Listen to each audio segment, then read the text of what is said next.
Hello, good people. Welcome to our show. Hello, bad people. Welcome. Hello, everyone who want to learn more about SEO, GEO. Welcome. Today, we're going to discuss a lot about that because we need to adapt. If we can't adapt, then AI will replace us, or someone who can use AI can replace definitely because today many things are changing. It's not the same 10 blue links that we had for a long time. It's more about optimization for AI search, how to be noticed by AI, how to get the citations, and many other things, how to win attention. I'm so excited to discuss a lot of topics with David Quaid. How are you? Tony, hi. Thank you for having me. I'm good. How are you?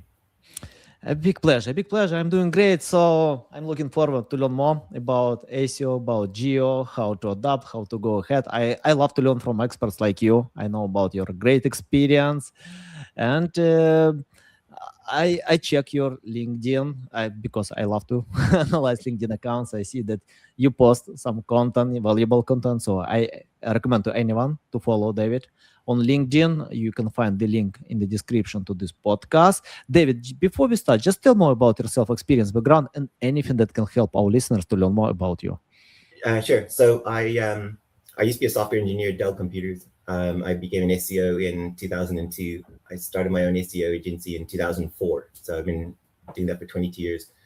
During that, I spent 6 to 8 years as a full-time head of inbound marketing at a tech company from New York, and that's how I ended up moving from Ireland to New York. It was a company that we grew from maybe 2,000 visits a month to 220,000 visits a month. And we grew from the first 16 million investment to 250 million acquisition in 6 years. And then I refounded 5 years ago and started again with 5 other companies, helping them grow to nearly 4.5 billion in merger and acquisition in 5 years. By using SEO, all of these were startups, many of them with websites with zero authority, zero traffic, and building them up against bigger tech companies in AI and cybersecurity. So you're up against F5, you're up against Microsoft, Google, Amazon, trying to eke traffic out. I'm a big fan of studying intent and going after intentional traffic versus sort of just building hundreds of thousands of visits. They're two different plays. I think in tech, you've got to go for very specific phrases, and you can make 14, 15 leads from 100 visits a day if you can rank for the right phrase. And I think that's the hard thing to do.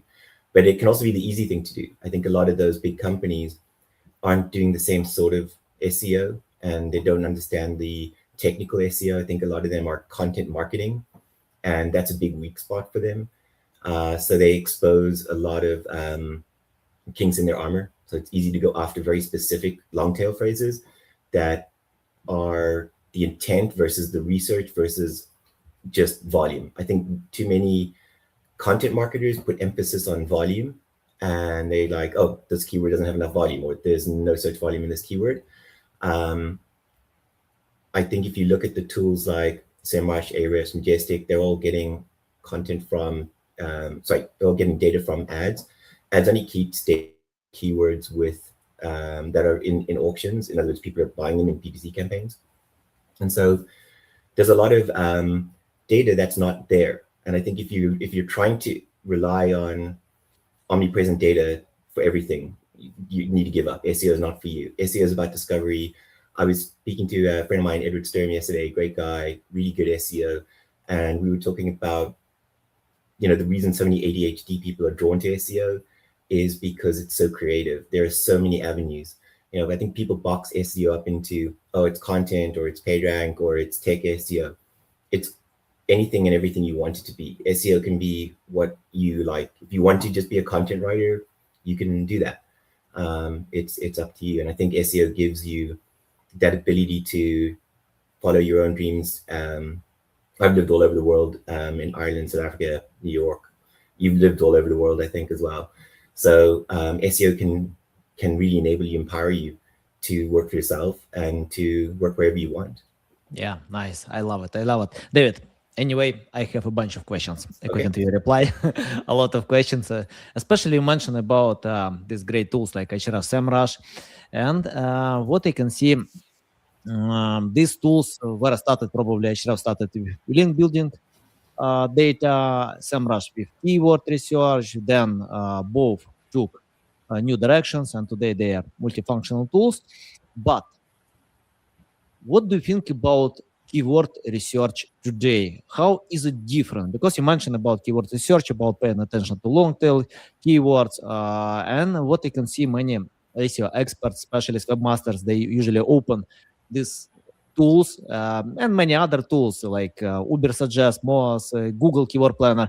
And when they see volume, they think, wow, I can get a lot of traffic, I want to take this volume. But uh, for me, volume is the most confusing metric ever because I usually avoid checking volume, especially for short keyword. And I'm not sure about even keywords in AI search because people started to ask long questions, and keywords was like replacement for long questions because Google couldn't understand long questions. Today, everything changed. Yeah, the Google can understand, ChatGPT can reply to these questions. So basically, people started to ask long questions more. So, can you tell what do you think about keyword research today? Okay, so I think there's some interesting things about keyword research. If you take a keyword, go to SEMrush or Ahrefs, and you put in a phrase and you start looking at the data, the main types of data you'll get back are volume, which is probably the most useless. Where volume comes from is ads. You've got to think about what ads keyword planner is. It's a tool that tracks ads or keywords that people can buy or sell. So it's basically Google's inventory. It's also how Google plans its future value, right? So every quarter, Google as a publicly listed company has to say, here's our revenue, here's what we can grow in the next quarter. They can only do that based on predictable, repeatable keyword phrases that people repeat. 25% of keywords every day are new. That means that in a week, the number of new keywords exceeds the number of known keywords by 50%, right? So it can't track those. So they have to dump them. Otherwise, in a year, that would build up to so much data, and it's data that nobody's buying. So they dump a lot of data. Then they try to normalize the data over a year. What does that look like? That we can repetitively search, which means in the next 90 days, we can predict our income. So you will see keywords with 3,000 volume, 10 volume, 20 volume. These are just normalized numbers. They're not real. You actually have to be able to publish and try. And I think that separates a lot of good SEOs from bad SEOs. If you're not willing to publish an experiment, then you need to change your mindset. I think a lot of people think that Google's watching your every move. They're not. Google is not the sort of, I say the Stasi police from World War II Germany, post World War II Germany. They're not watching your every move. If you publish a page and it doesn't work, unpublish it, try again, keep trying to learn. I think of all the keyword tools, SEMrush is my favorite because it has the personalized keyword difficulty tool. And that looks at your topical authority. All of the rest treat keyword difficulty and page rank as a unidimensional number. And it's not. It's an array of topics, and each domain has a different topical authority DNA, and that makes all domains different. That's what gives you a unique fighting chance. So if you just look at the keyword difficulty score, you don't know what either extra benefit your domain has or lack of topical authority that's actually holding your domain back. And SEMrush's PKD score is actually really powerful for doing that. And that uses a small bit of AI. It was actually one of SEMrush's first AI tools. The second thing is you'll also see keywords with zero volume, but with very high cost per click. Those are the keywords to go after. So the volume being zero is meaningless. If it has a cost per click value, it means people are buying it. It means it's a real search phrase. And it's just a anomaly in the data, right? In how Google normalizes data. So you see a high value cost per click. That's normally the place to go to if you're building a lead-based or e-commerce-based website.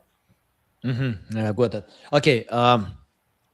Can you tell how you prioritize keywords? For example, let's imagine you open SEMrush. You found a huge list of keywords, and it's always the case. When I put any keyword, SEMrush can find a lot of other keywords.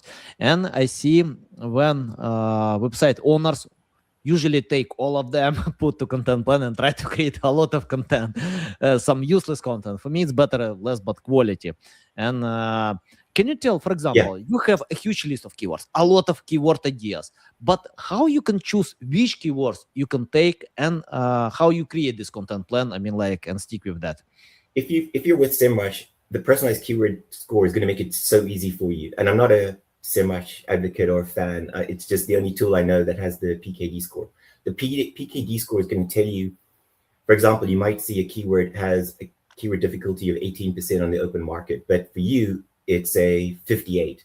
That means you're not going to rank for that keyword tomorrow. You don't have topical authority. That means you've got to start way down the list and develop topical authority. So you're going to build a whole new topical authority bridge. If it's a topic you're already ranking for, right? Let's say you're a cybersecurity company and you're trying to target MDR and dark web phrases, right? Managed detection and response. If you start to see keywords that you're not ranking for, but are at the lowest KD, those are the keywords you need to publish first. But what you want to do is look at the keywords from the highest cost per click. The highest cost per click means that somewhere, some paid search manager has already worked out that those keywords are giving him the best return. He's getting the most business leads, most business value from that keyword. That's your goal. You want to get from the easiest keywords to the highest keyword as fast as possible. And you just take those keywords out of the set where they have the most related keywords per phrase. So starting at like the very low is like a 10 or a 17, and then working your way up to the highest cost per tick value. Those are the keywords you want to get. If you don't have a personalized KD score in a tool like SEMrush, you want to take the data and balance it with what you see in Google Search Console. So look at the keywords in Search Console and look at your rank position. If you're below position 20, it means it's within your topical authority. And we call those next of kin keywords. So you take your root keyword like MDR and you look at all the associated keywords. Anything that's like 50, 60, 70, 80, those are things that you need to build topical authority to. So you're going to use FAQs. People also ask, blog strategies. You're going to need to get in as many inbound links as you can from other partner sites. But the keywords that rank 7 to 17, they're your next of kin topical authority keywords that you want to start with. And then you can use those to build up to your highest cost per click. Mm-hmm. And you want to focus on the highest cost per click. David, you mentioned many times keywords, like probably plus 10 times, but I know some experts usually optimize, many experts, by the way, today ignore keywords and they can find topics and pay attention to topics because anyway, it's related. So topics can have a list of keywords, I mean, like to group in one list, but what they can see the last time, it's the trend when people, webmasters, content creators just skip keyword research and they are looking for topics related to the bottom funnel, create their content plan and stick with that. So can you tell the main difference and why you pay attention to keywords, not to topics? Yeah, I think that's a really good point that you raised, Antali. Thanks for bringing that up. So if you're looking at keyword topics, you would typically be someone at a high authority site. So you have a lot of backlinks, you have a lot of keywords, you have a lot of pages getting clicks. And so somebody who's got a lot of authority and somebody who hasn't got any authority are two different websites. It's like an amateur versus a professional. You can't compare your tactics. You've got a very different strategy if you're building authority. And I come from the point of view of always building authority and rarely having websites with authority. So if you've got a very big website, you can take a topic like SEO, publish for SEO, and collect millions and millions of key phrases. But if you have very low authority, you have to leverage your relevance to whatever little bit of authority you have. So in Google Ads, the ad rank score is ad rank equals your dollar bid multiplied by your quality score. So if you're bidding $10 and your quality score is 10, your ad rank is 100.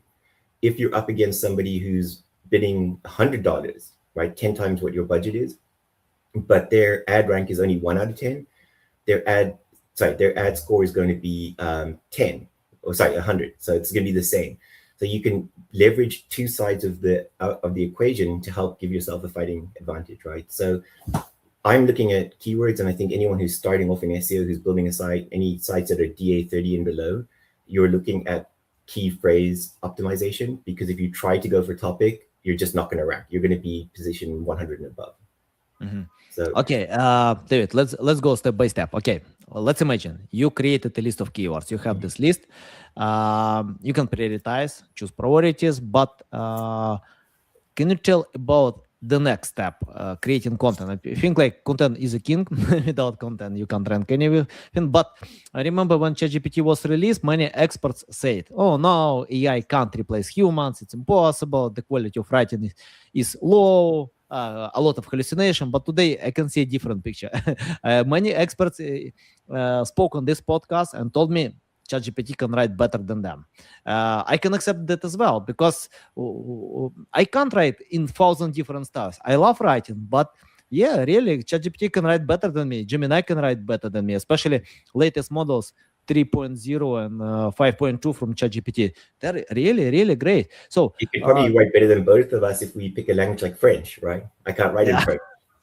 yeah, translation is good, by the way. Yeah, I basically I started to use automation, so we write in English. Then we before that we delegated this task to people who can speak specific languages. But personally, I speak Ukrainian and Russian. So if I write any text in English, I can translate with Gemini or ChatGPT to Ukrainian Russian, and I can read this text and I understand. I don't need to change anything. So these models can translate without any human touch. So if it's issue with these languages, it can be with any other language like Spanish, Portuguese, Mandarin. It doesn't matter. So It doesn't matter. works.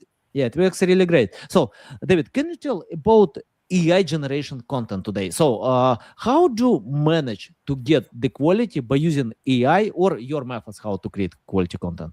So I'm going to be a bit of a contrarian and say that quality is subjective, and quality only matters in depending on the user. And there are lots of different users with lots and lots of different knowledge on topics. I see people learning who know very little about SEO. They're going to LLMs. LLMs is telling them how SEO works, and it's not true, but they believe it, right? So there is no objective standard for content quality, which means content can't be king, right? Like I don't know if you ever before you rank for something, you know, when you're doing your keyword research and you go to Google or you look at SEMrush, and one of the numbers that people miss in the statistics is how many other results there are. Like whenever I try to build content for, say, MDR or insurance, and I see there's 224 million pages. You can't tell me that 224 million pages are all terrible content, right? So plus, I'm always outranking other people. So if content is always good and there's an objective standard, how come when I outrank someone and I'm using PageRank and topical authority, and I never lose those positions, but I've taken that position away from someone? So I think if you're going to start with like good quality content, you're getting off the wrong foot, right? You don't understand how search engines work.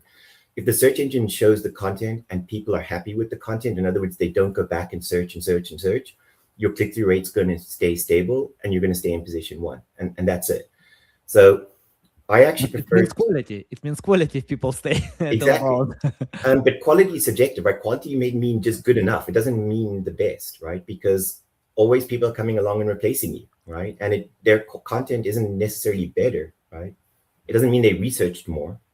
So I think I think focusing on those things is just silly, right? What I prefer to do is actually, I will take 50 topics and I'll have my LLM I build a space in my LLM and I upload different documents like a PDF, different blogs, emails, so that it can pick up the tone and it can pick up the words that we use and don't use. And then I'll have it produce maybe 50 to 100 articles. So instead of like working out, oh, I'm going to rank for this one, then I'm going to rank for this one, then I'm going to rank for this one, I'll just publish all 50 articles and I'll just see which ones Google puts in the top 3. Then I don't have to worry. Maybe some of them I could have predicted, maybe not. It's a bit like going to a roulette table, right? It's like if you're a business, you don't just put all of your money on one strategic outcome, right? You build as many different avenues as you can to shore up your business strategy, right? If you listen to venture capitalists, they like to invest in the person, not the business idea, because as the business idea needs to evolve or pivot, the founders of those companies need to have that intelligence to see when they need to pivot. So I'll publish 50 to 100 documents and I'll see what ranks automatically because my topical authority predetermines that and I don't have the mathematical skills to work that out myself. Then whatever didn't publish, I'll just unpublish that and I'll just go back and redo the keyword research, or I'll wait 2 weeks. After 2 weeks, my Google Search Console is now going to have more data about keywords and impressions and where I rank than SEMrush or Google Ad Planner, because it'll show me every variation of every phrase. It'll give me where I rank, and I can adjust my strategy based on that. I might not even need the pages that didn't rank. Okay, David, let's clarify more about that. Because I also use a similar strategy, but on social media. I can I can post everything on social media. I don't know it's quality or not. If I get organic reach, probably it's quality. If I don't, so I'm not worried about that. So I Exactly. tried. I've learned. Okay, so I can search for a different angle. But about SEO, it's quite different for me because I mean, like to create 50 documents, it's a lot of job. I mean, it's not like to generate with ChatGPT 50 documents and publish all of them. Um, Even with by using AI, we need to check out uh, results, readability. I mean, like many things, logical structure, user intent, and So when I usually pay attention to one specific topic, I can analyze. Okay, I can feel its quality because of my experience. No, because I think like of course quality is subjective, but anyway we can use our instinct according to our experience what quality means, yeah, and analyze it. But when you create 50 pages, you mean like it's all of them different topics or just to one topic? Yeah, please clarify more about that. no, different topics. So Okay. what you said there earlier, right? You may not realize it, but when you talk about like logical structure, Mhm. that's subjective. That's subjective to you, right? If it depends on how much experience you have. You could show me SEO articles written by someone who does lots and lots of SEO talks, but if they're talking about something that I don't agree with, then it's not good to me, right? Yeah. And so I don't think people realize how much content that we read, whether it's about a CRM system, whether it's about a bicycle or car, if we don't like what we're reading, whether it's true, accurate, and logical structure or not, we're not going to like it. And that's just how the human brain works. And you can't really predetermine it, right? So your strategy on what you said when you're posting on social media is to like post 10 different variations of the same thing, and one thing will take off. That's because the human mind is unpredictable. Human mind is like a field of LLMs, right? And how it reacts isn't necessarily predictable by us as humans about what we like. So, satisfying intent, many keywords are just like MDR. There's no intent in MDR. I think when SEOs talk about intent, it works on some key phrases, it works in some instances, but I think for 90% of instances, the intent is hidden. So I don't think you can really always publish for intent if you think about it like, as an empirical number. So I will produce very short pages, like 50 words. This idea that you have to have long form content, this is a myth made up by people who charge by the word, right? This is not reality. Google doesn't care if you publish a 10-word article or just an article with just a video embedded in it. So you don't have to write a lot of words to rank. Whether or not your page ranks has a lot more to do with the topic or authority that your domain owns, where and what links to those pages, than what's actually in the page, because Google can't know if what's in the page is good or not. The same as like when you post on X. X doesn't know if you had those 20 different variations, which one is good, but eventually people in your feed will like it, that will amplify it, X will share it to more people, and so on. And same with Google. So I think it's better just to publish and read 50 short articles, figure out where they get published, and then you can spend more time on the pages that get the most traffic. Okay. Let's imagine you publish 50 articles. You indexed all of them, then you wait for a while, yeah, like 2-3 weeks, to understand which articles can bring traffic. And for example, let's imagine 10%, 5 articles can bring good traffic. What will you do next? I mean, like you will rewrite 45 articles, or you will keep improving these 5 articles, or you will take new 50 articles. So yeah, tell more about that. It depends. What I want to do is look at, did I get the high cost per click value pages, right? I'm still going to believe that the high cost per click terms are going to bring me the best traffic with the highest purchase intent. So if I don't get those, I will definitely work on those documents and I will wait for my topical authority to go up, and then I will publish them again and see if I land in higher. Like if you publish a page and your initial position, your first rank position is position 20 or 30 or 40 or 50, it's not high enough to get clicks. It doesn't matter if you have review schema. It doesn't matter if you have a nice description. Nobody's ever going to read it. You have to get in the top 5, right? Ideally the top 3. So anything that doesn't get in the top 3, unpublished, bring it out. It's dead. And you can do that within 70 hours, right? You don't have to wait a week. The content that is ranking, I will look and see, is it ranking for the highest search phrase, right? Or is it getting traffic, but it's only getting traffic for a lower search phrase? Then I will take some of the content that didn't land, I will readjust it for that, and then I will start to build the pages that are getting traffic to get other adjacent keywords and bring more keywords in. I also use Microsoft Clarity because I want to see how people are reading content. I don't think in 2026 people are looking to read 5,000 words a day, right? No. I mean, you see TikTok, Instagram, right, YouTube Shorts. People don't have 10 hours to sit there and read page to page of content. When I look at the content that product managers build, and they have tables and they use icons, I see when I load up Microsoft Clarity, and Microsoft Clarity is free. It's an enterprise tool. It's completely free. It's GDPR compliant. So if you're in the European Union, you can run it without telling anyone. And you can see people reading your content. The mouse goes with as they read, and you can see every mouse movement. They click or they stop. They don't realize they're doing it. And it can tell you this is an area you need to write more content on. Or they will scroll and then they will stop and they'll see icons and they'll look at certain icons. So if they look at an icon that talks about network infrastructure, it means that that icon should be clicked so they can go to another page and read about more about how your product fits into a network stack, right? Or they might stop at an icon that talks about identity and access management. How does your product fit in with identity access management?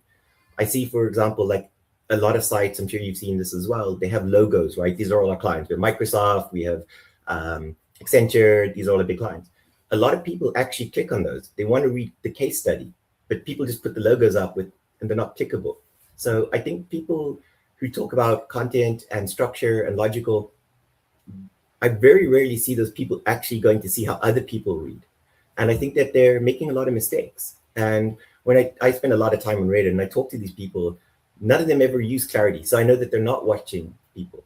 And I think instead of operating under assumptions that our logic is the best or our structure is the best, I think start with content that gets you into Google, then watch how your users, because your users are individuals, they have their own subjective likes and dislikes, watch how they interact with that content and forget about what you think is best because you don't know these people, like you just said. Mm-hmm. Yeah, David, let's touch who can do this job. I mean, like, for example, I can share my experience. When I started my online journey, that was like in 2008, wow. I cooperated with copywriters. Just, I don't know, probably they wrote some useless generic stuff, but competition was low. Google ranked well. We even didn't consider user intent on that time because Google couldn't recognize that. We just wrote commercial pages for info content. That was great. Then, of course, Panda came. Many things changed. We started to pay attention to blog content. And I cooperated with copywriters before 2019 when E80 came.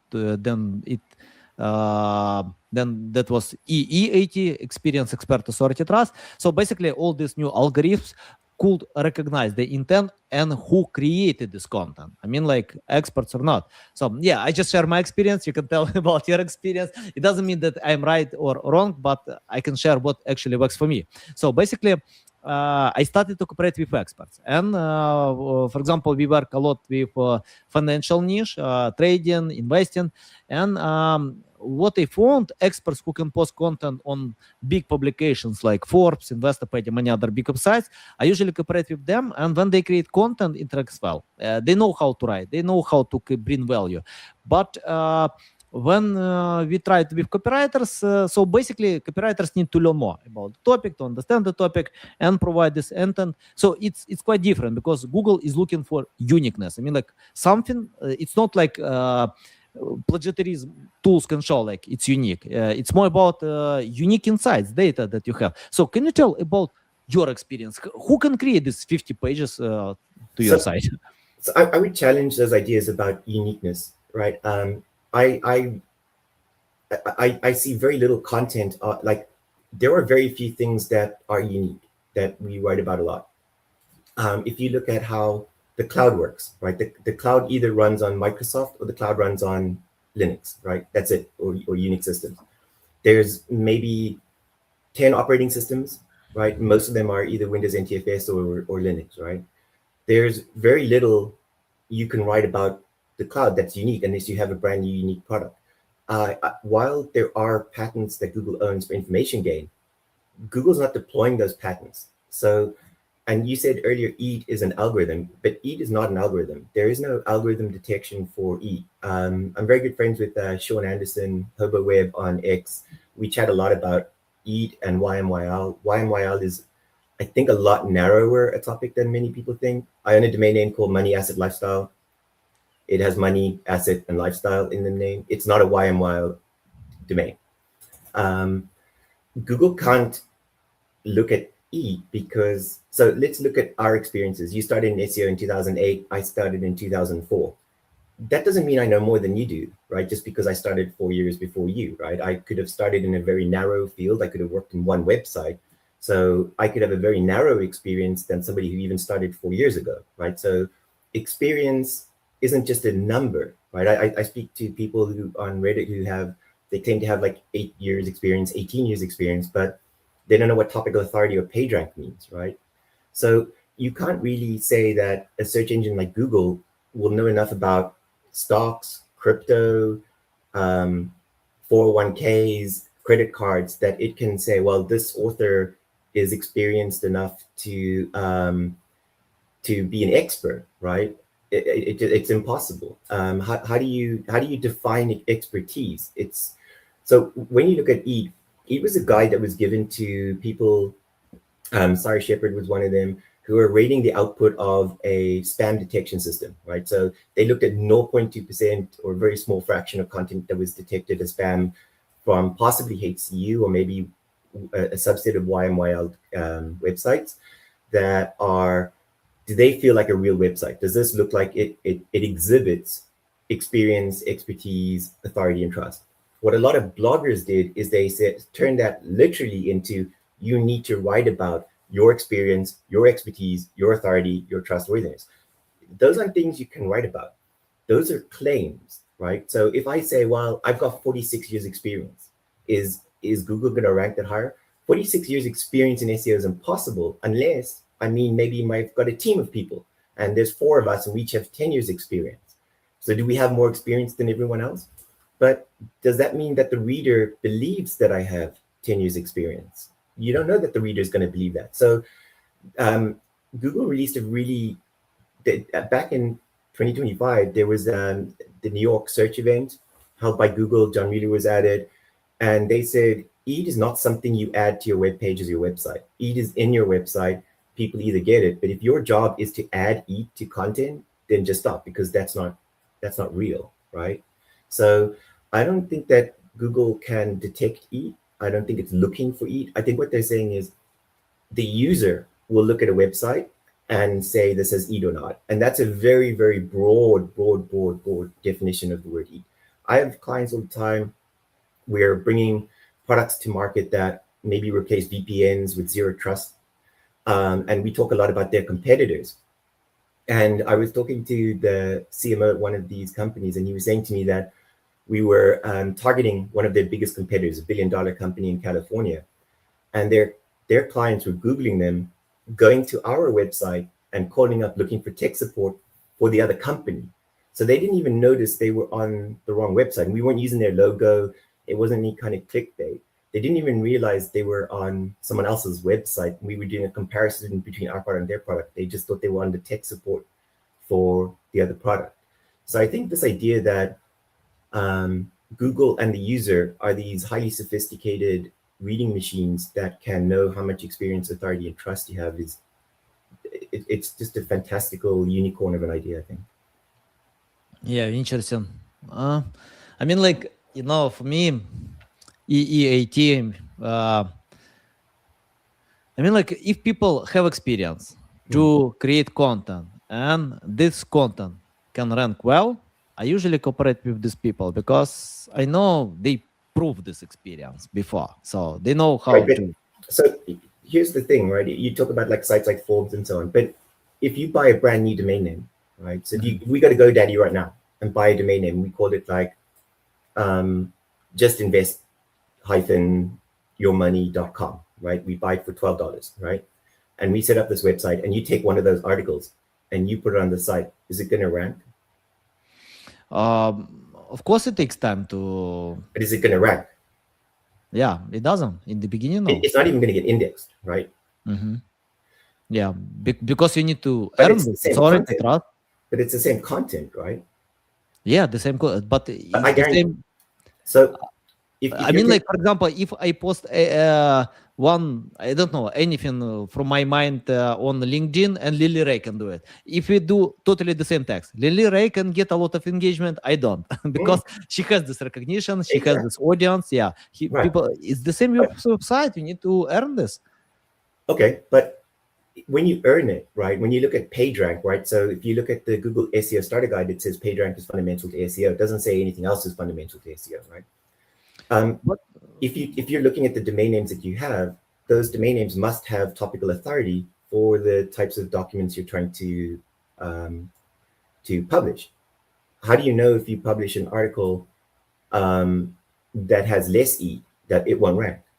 yeah, I can explain. For example, I c- I've been cooperating with one company, accounting company, and it's a big company. They cooperate with many other companies like Fortune 500. And when I started to create with content, I gave them content plan and asked, okay, we need to create topics about according to this content plan.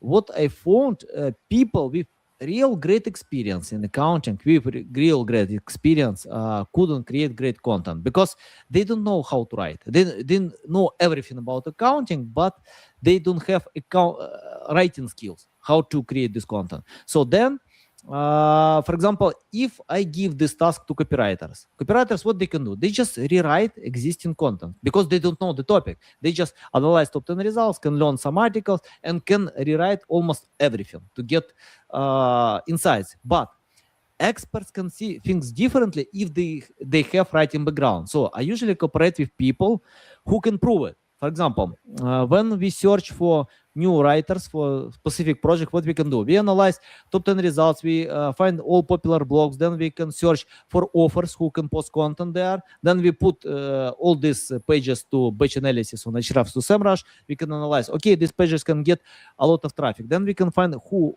wrote content for these pages. Then we reach out to them, and we know these people know how to write. I don't know how. I mean, Can I I ask don't a need to question? figure out. Yeah, So you're saying you find these experts, right, that yeah, know something that other people don't know, but they're reading content that other people wrote. So yeah. you And can, these people can write content that people that get organic reach. sure. So how does Google know? So let's say I also work for a big accounting Mhm. company. We write maybe 150 articles a month. How does Google know that your writer is correct and my writer is wrong? Yeah, I think like Google can analyze a bunch of metrics, but I don't know all these metrics. But the most So popular, like let's say, authority.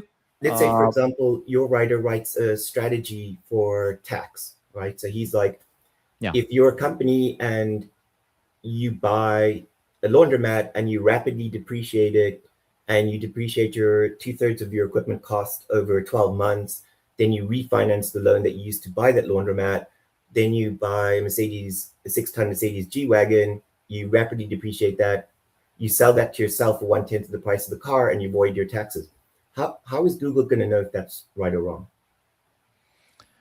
Google can learn a bunch of metrics as I mentioned, but So, if most metrics like if Google authority. knows Hmm? if Google knows if that's right or wrong, why does Google need new content? Because Google has choices. Google has many other choices, many other pages to rank. So, So so you're Google, saying then that everything in Google must be right or wrong? So if it ranks, it's not wrong. If it ranks, then this content that can rank have better. Okay, so if I go to Google and I say, according to evangelism, how old is the Earth? It's going to say to me it's 6,000 years old, but we know that the Earth isn't 6,000 years old. So how is Google returning that content if it's not true? Why do you think it's not true? I don't think the Earth is 6,000 years old. 6,000? No, 6,000 are not, but I never saw such hallucination So on Google. if you open Google and say, if you say, according to young Earth Christians, and young Earth Christians in America make up 25% of the population. But Google can use probability. Probability mean like compare different results theories and can show some but where's the probability that the Earth is 6,000 years old? There's no probability that the Earth is 6,000. I have no idea, but I never saw anything like that on Google. Okay, so if you go to Google or to Perplexity and say, look, how old do young Earth Christians think the Earth is? It'll say it's 6,000 years old, because according to young Earth Christians, that's the age of according to Genesis. So Google has lots and lots of content that doesn't agree with it. Not a lot of our content is subjective, right? It's beyond fact checking. Like if you take, for example, someone talking about a Supreme Court case, those are subjective decisions, right? That's at like our current state of morals, our current state of political affairs, right? They're not like an absolute standard. They're just how somebody feels about a particular rule. So how can Google decide if a lawyer writing a commentary on a ruling versus a politician writing on a ruling versus an ex-Supreme Court judge writing on a ruling? And if that content ranks, but somebody else comes along with more topical authority and outranks it, how did Google get it wrong to think that content was right when there was potentially better content? I think Google has enough resources. I mean, like I just said not all content has an objective standard, right? Like if you take court cases, right? They're called opinions, and they're called opinions because it's someone's opinion. There's no right or wrong. It just becomes right or wrong when a judge makes a ruling on it. So if somebody publishes an opinion on something, how can it be right or wrong? I think it depends on the audience. Which opinion can get more results, which people wanna consume more, this opinion can be higher. So it's common. For example, you can, I understand what you mean. I understand what you mean, but I mean, like, for example, we have Fox News, we have CNN, two different opinions, two different sides. And what kind of size you can get on something that you believe. Let's imagine 60% can believe on Fox or vice versa. It doesn't matter. So basically, Google can show what most people can like more. And people often consume content. For example, some content can bring more value. Some content can bring more value, but Google can show content that people want to consume. Let's imagine Amazon or non-familiar, unknown shop, new shop. Price is better, delivery good, many things are better for customers, but customers trust Amazon. They know if they buy on Amazon, their safety, they can get back, return all these products, anything like that. So basically, Amazon can rank higher because of this trust and authority. You think Amazon ranks higher because of trust? Yeah, authority. Yes. But I mean, Amazon doesn't rank for everything, right? I mean, there's a lot of things Amazon doesn't rank for. Of course, Amazon can't rank for everything, but Amazon rank for a lot of things. You don't think Amazon ranks because it has PageRank? You think it's because it's people trust? Because people wanna see, for example, because people wanna see Amazon. That's it. I mean, like, for example, let's imagine you have 100 books that you wanna read, a lot of books, but I usually check out books with famous authors because I know, for example, unfamiliar author can write even better book. Thousands of books are not read because people don't know the quality of these books. But I usually don't want to waste my time with books that I'm not sure about the quality. So I can read Roberto Caldini, Josh Ugerman, because I know these authors. I know they have authority to convince me to take these books. The same with movies. For example, When I want to watch movies with my wife, she can tell me, no, I'm not going to watch this movie. I don't know any actor from this movie. Here, oh, look at Leonardo DiCaprio or any others. I mean, like, oh, that's cool. We can watch it because But do you not realize all of those are subjective decisions? All of those are subjective criteria that you're using to start out making a decision that are just you and your wife. That's not necessarily how everybody else thinks. Of course. Everyone So a few we're years different. ago, Yeah. I published a page and I asked people to search for, is David Quaid correct? And I published a page that said, yes, David Quaid is always correct. So I said, if Google publishes this, then I must always be correct, right?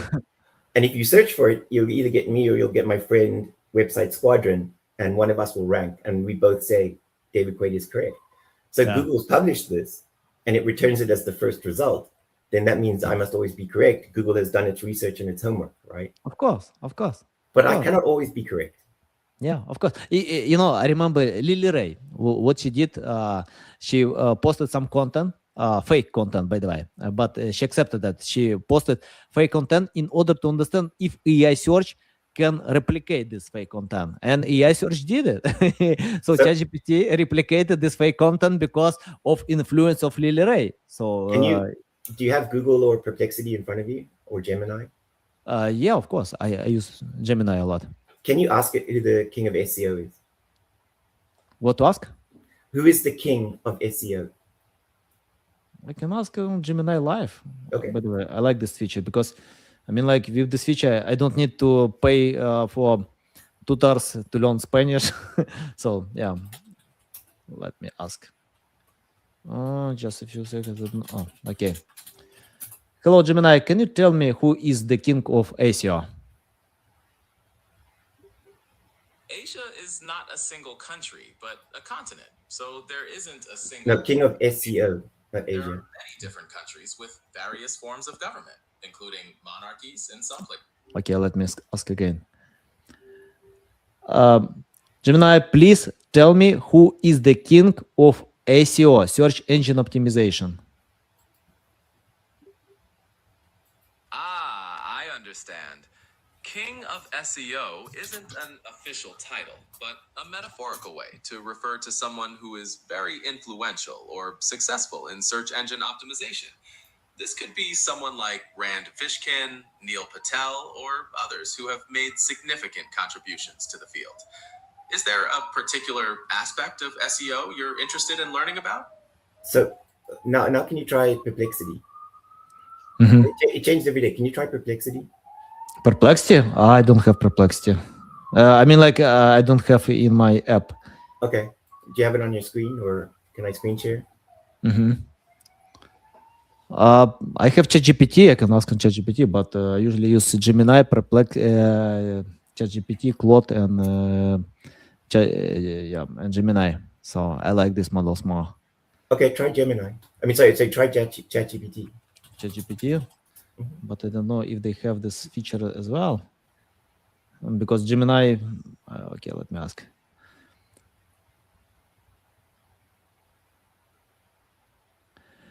Hello, ChatGPT. Can you tell me who is the king of SEO, search engine optimization?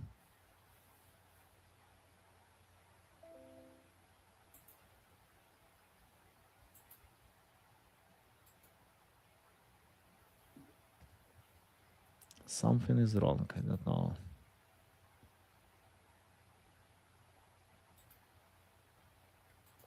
So I did it here on my computer, and I did it with Copilot and Perplexity, and I got it to say I was the king of SEO.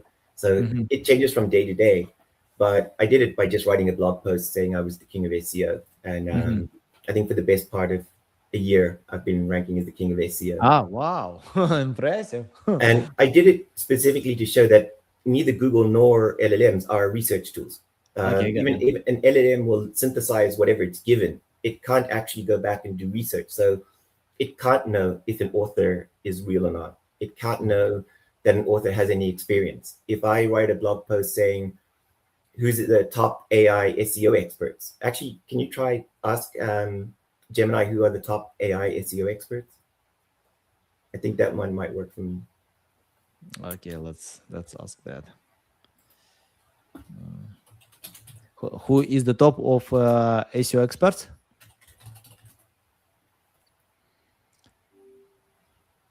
Hello, Gemini. Can you tell me who are the top SEO experts in the world? Several prominent experts are highly regarded in the field, including Neil Patel, Rand Fishkin, and Brian Dean, known for their resources and strategies. Aleda Solis is also highly respected, especially in international SEO. Is there a specific area of SEO you're interested in? No, No. Gemini has own list. So yeah, it depends on what Google returns as ranking on the day. So it changes all the time. So Yeah, of course. I don't of think course. Google is capable of knowing who the best AI SEO expert is or who the king of SEO is. Before I started this, all of the LLMs returned the same answer. It was actually quite interesting because they said the idea of a king of SEO is actually, it doesn't make any sense. There's no title, there's no body that confers such a title. Of course, yeah. But once I started ranking for it, I noticed that other SEOs also, like I noticed Nathan Gotch produced a YouTube video called Google is the king of SEO, or this is the king of SEO, or Mike King started ranking for the king of SEO because it's in his surname, right? And the LLMs quickly gave up this idea that there's no king of SEO to there is a king of SEO to, well, the king of SEO might differ.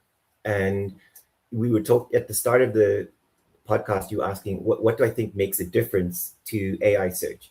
And I think one of the big differences with AI search and organic search is that just having a single article is actually problematic. And if you think about SEO for the last 20 years, as you and I have known it, most companies have one single website, a branded domain name, and they tend to rank for that, and they put all of their money on that domain name.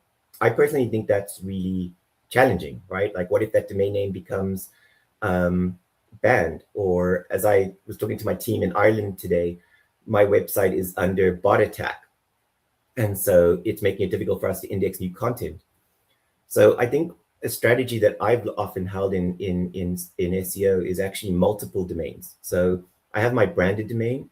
So when I worked at Kemp Technologies, we had kemptechnologies.com, but we also built freeloadbalancer.com. And when we got acquired by Progress, they actually kept freeloadbalancer.com. And if you do a search for free load balancer, it's still number one because it's got the exact match domain or keyword in domain. So I think, for example, what I'm trying to do with the king of SEO and who are the top AI SEO experts is I'm trying to rank secondary documents that back up my documents that are cited. Because if I'm the only person, if my article is the only one that mentions my name, out of consensus, I'll be dropped, but it's only consensus of those documents.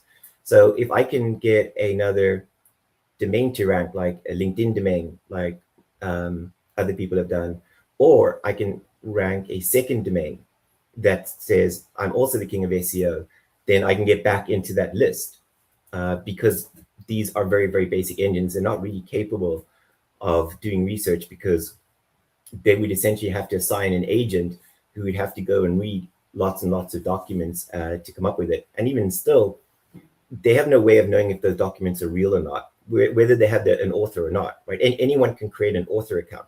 There's no real ID standard or passport standard for authors on the internet. So anyone can say, I'm Jason Bernard, or I'm Jason Quaid, or I'm Dennis Quaid, or whatever, right? There's no authentication models available.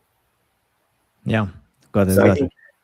So I think for AI SEO, because a lot of people will be researching in a chat environment versus looking at websites, you can rank keyword in domains much easier in Google. That will surface up to the LLM, but the LLM will get the brand name.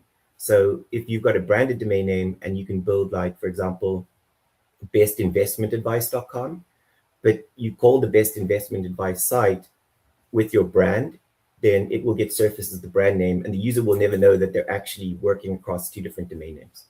Yeah, got it. David, I have a few important questions. Very important for my audience.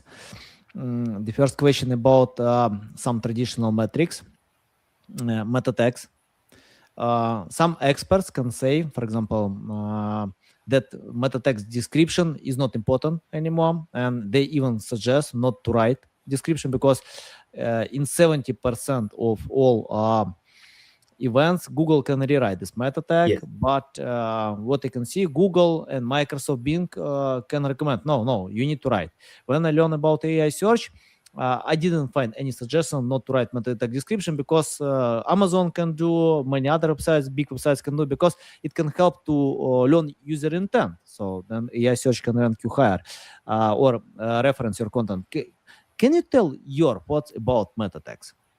So meta descriptions, and the first time I did SEO was 1995, and you used to have the meta keywords tag, which is very important actually.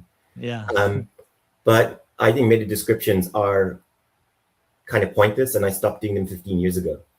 Mm-hmm. And to this day, none of my blogs or articles or web pages have a meta description. I've never had them. I think Google does a better job of writing them. A lot of people get really angry about it, especially on Reddit. There's a couple of people who get really angry. I have a couple of very small subreddits. I've had to ban people because they get so aggressive about it. Google rewrites it, and it's not because you wrote a bad meta description. It's because it wants to fit what the person's searching for. And it doesn't just mean what the person searched for this time. It's what the person searched for the last 5 searches. And only Google knows that.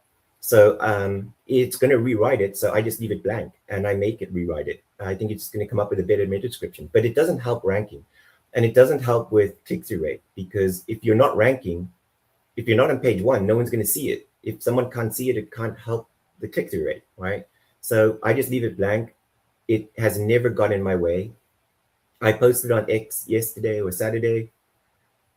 In a month, I went from 138 SERP features to 1,020 SERP features in a single month without writing any new content. And I did that without any meta descriptions. So if it works, it works, you know? Yeah. Got it. So yeah, I mean, like, because I still write. I use meta description. So, but and I analyze big websites. They usually use not all of them, but many of them, like Amazon, can use meta tag description, and sometimes they even write long descriptions over than 160 characters. Sometimes you can see. Do you know how many types of file Google crawler supports? What do you mean? So Google crawler supports 57 file types, right? Okay. So it supports .txt, PDF, BAS, doc, docx. Yeah. Got it. The only file that actually supports meta descriptions are PDF and HTML, or maybe just HTML. So the other 56 file types don't have a meta description or page title in some cases. Many it's indirect factor. I agree, it's indirect factor. It's not direct. I mean, like I don't think it's a factor. Yeah. I mean, like, but you know what you can see, sometimes indirect factor even higher than direct. So I think I look at it as two sides of an equation. There are only 5 factors, and there are maybe 150 to 200 signals. The factors are your physical location for local search, like what your address is, right? Because that's a physical distance to the person doing the search. There's how many backlinks you have and the value of those backlinks and where they go to. The clicks that you get, right? How many clicks and what your click-through rate is. And those are your factors. That's it. There's nothing else. Yeah. In your signals, there's your document name, page title, and your content, maybe the language, and maybe a few other things, depending on like what you're trying to rank for. And I operate on a very, very small list of what is in SEO. Like I don't put pictures in. I don't put like lots of H tags. I keep it very small. I expand it when I think the user needs something else. And if I don't think the user needs anything else, I don't expand it. Yeah, got it. David, my final question about, we discussed a lot about content creation, about keyword research, about meta tags. So, but let's talk about link building, PR, authority, and for many years, for many years, we used different strategies like skyscraper technique done by Brian Dean, broken link building. And I spent a lot of time to personalize all these messages, to find the right recipients, send these messages. But the last time, I can't see a huge impact of these backlinks. Today, even it's really hard to get them. It's really hard because almost all big website owners get a lot of spam, and you need to have or build these personal connections with them. And second, according to data, AI search, AI platforms, ChatGPT, Perplexity, Gemini, Google, they prefer to get fresh content and fresh links. I mean, like from PR, from probably guest posts or any other publications when they are really new or fresh. I mean, like, because if for skyscraper technique, you can find a bunch of URLs that were published like a few years ago. If you can find the way how to convince to put your links that can bring value or to replace broken links, it doesn't mean that it can bring huge impact. What do you think about that? I don't think freshness is a big factor. So we just went from 2025 to 2026, and I looked at the query fanouts over the weekend for some queries that I was looking at, and I noticed that I was doing a search for, I think, AI experts for something. I wanted to make a list, and I noticed, and I said it on X, that in the query drift, so query fan out, when you go to an LLMs aren't search engines. I think a lot of people think that an LLM is a search engine, that it's training, and it's from its training, it remembers documents and things, and we call it citations, or people call it citations. I've been offered a lot of money and shares in companies by Geo Tools that said to me I can have a share in their company. They'll pay me for the next 2 years if I say SEO is dead and this is how Geo works. And I'm like, this is nonsense. Edward Sturm covered it in a video called The Campaign of Disinformation. And so I think a lot of people think that when LLMs are trained, they read a lot on the internet and they remember things. And this is not how an LLM works. An LLM learns heuristics, it learns patterns. So if you show it a picture of a spoon, you show 2,000 pictures of a spoon, it learns what a spoon looks like, right, through a pattern. It doesn't remember any of the photographs of the spoon. It learns the outline of a spoon, right? Like if something fits within those proportions, within those dimensions, it's a spoon. And if it fits in these dimensions, it's a fork. If you ask an LLM most things, okay, ChatGPT is not very good at exposing it, but Perplexity does, right? Everything you ask Perplexity, it will query out. If you watch a video, or if you use a tool that it shows you what the query fan out is, you'll see that the LLM changes the prompt into sub-queries. Yeah.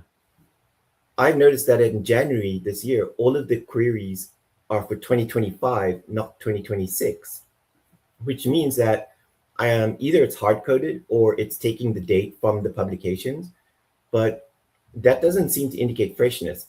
It seems to indicate that it's using the year to get Google to produce different results to avoid SEO, for example, right? Perplexity says that it's an LLM that avoids SEO. But Perplexity isn't even an LLM. It's a wrapper of an LLM, right? It's someone else's LLM. But it's not a search engine. And everything that you ask it, it goes to Google, because if you take the query fan out and run the query fan outs in Google, you get the exact same results. And Google definitely doesn't prefer freshness. In terms of backlinks, absolutely backlinks have become more difficult because they're just so fundamental for Google to calculate whether a domain name or a page is worth indexing. So if you take a lot of people who are building new domains and they're trying to publish a page and they can't get indexed, they get crawled, but not indexed, discovered, not indexed. And if you look at the Google support document, it'll say, well, Google doesn't know if the document is good enough, right? That the quality is good enough, right? Because they have no backlinks. But if you get a backlink to the page, Google will index it. So it can't be a quality thing if all you needed was a backlink, right? So I don't know that backlinks have changed that much, but where you can get backlinks from that have value. I think in the last couple of years, a few things have changed about backlinks. One, the page must have organic traffic. So if we build a page that has no traffic and we link it to another page, the page just doesn't move. Nothing happens. If the page gets traffic, and then we link that page to the page, whether it's an external link or an internal link, the page will move. So if you've got your own pages and they've got traffic, and you write a new article and you link to that new page will rank higher.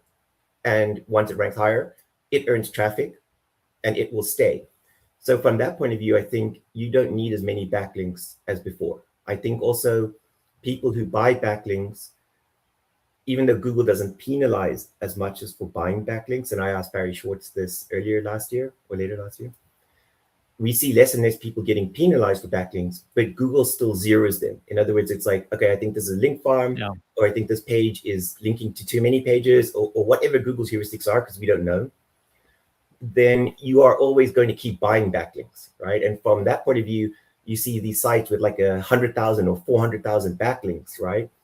And is it because backlinks don't work, or because most of the backlinks just have no value anymore? Whereas I don't buy backlinks. I have lots and lots of sites and companies that are working together and working in partnership. And so I can say, we're writing an article, and this article is about SaaS products, and you're one of these SaaS products. Will you link to it? And then I will help that company link from a page with traffic, and then I will help them get a link from that another partner company to another page to help them. And so I don't worry about high DA, because not every page on a high DA site has, so, a lot of people, when they sell backlinks, they go like, oh, I've got 10 domains, DA 99 or DA 92 or DA 87. If you get a link from that site and that page has no web traffic, it's not going to help. So I much rather get backlinks from other websites, and I build maybe 5 to 10 a year maximum. Yeah, got it.